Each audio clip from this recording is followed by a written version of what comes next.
Hello everyone, and thanks for joining. I'm Oren Malul, and we're analyzing real-life scenarios caught on tape and show you some self-defense practical techniques. We're gonna call Yogev with our first scenario.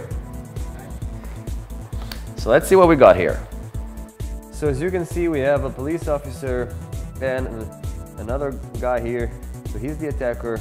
He simply run towards the police officer, probably a drunk guy or under drugs. The police officer stops him, asks him a couple of times, please stop. He raised his voice. He's even trying to use his taser, but it doesn't really work. He is trying also to use his collapsible baton, but it's not doing it so correctly. So he finishes on the ground when our attacker is able to grab the police officer's leg and kind of control him. So we're gonna speak about what kind of things you can do before to avoid to get to this kind of position when you're on the ground, and what can you do when you're actually on the ground. So he's able to control the police officer for a pretty good amount of time till another police officer is arriving, and as well trying to first use his taser. It doesn't really work. A taser works from a certain distance, and probably from this distance doesn't work. So he pulls out his handgun, and here he has no other choice than actually to shoot the attacker. So we're gonna have definitely a couple of self-defense lessons to learn out of here, because it could finish one quicker, and second, maybe without a need of shooting necessarily the attacker. Of course, when you need to shoot, but in this kind of scenario, we're gonna have a couple of things to show you.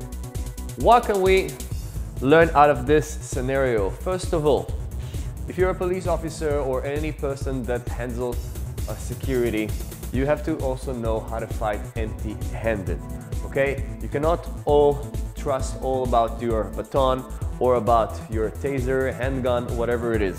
When the attacker is close, you sometimes don't have the time to pull out the baton, and the best weapon is your hands. Sometimes your taser will not function, and again, the best weapons are your hands, your legs.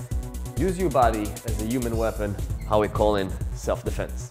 So first thing, of course, you're a police officer, you're security, train your confidence using your legs. Your legs, your hands are a great weapon when you know how to use them. So if you're running towards me and I have legs to first create distance, maybe then open the baton, and when I'll have more distance, I'll be able to function better. So the police officer has a collapsible baton. He opens it, and when the attacker comes towards, he simply strikes towards his lower body. What definitely we do not recommend. If you do have a baton and you do not want to injure the guy right away towards the face, so simply use it towards the hands when the hands are going to push, okay? So towards the knuckles, towards the elbows. That's gonna make a whole different impact. Of course, if you decide to use the baton all the way and go to the face, you have the length here, you can try to punch me, but I'm here with the baton. So it doesn't matter what kind of an attack. If you, for example, have a knife here, boom, and I go right away to the face and I'm quicker and my baton is longer, that's gonna work. If you're gonna give me a punch, it could be definitely the same thing. If not, if I know how to use timing and use the length of the baton, that could be for my advantage.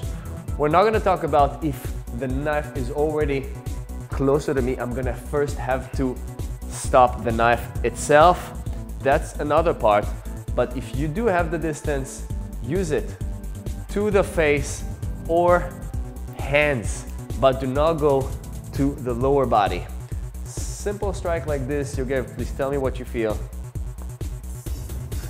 So I'm just letting go it's a stick, it's not even a baton, going towards the wrist. So imagine what is a strike all the way.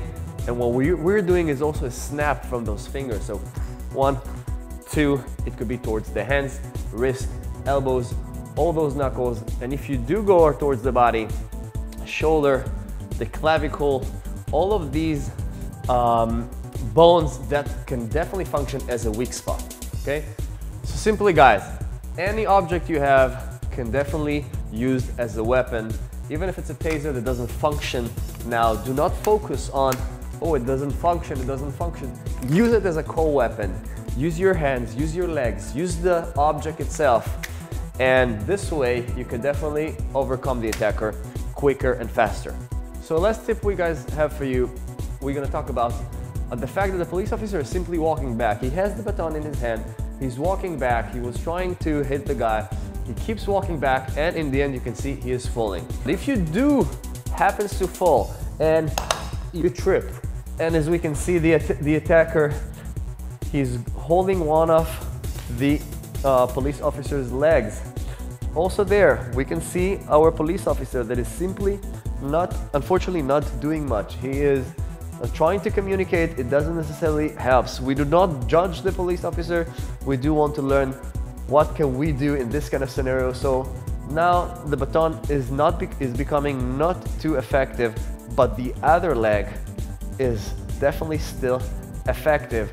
Now, not to tell that you can hold as strong as you want my leg, but if I'm gonna kick and at the same time pull the other leg and then use my legs as kicks, strikes, that's gonna be another story. And whenever I kick someone towards the knee, it's a very, very strong weak spot. As you can see, the knee can definitely bend towards here and there, but not towards the other direction.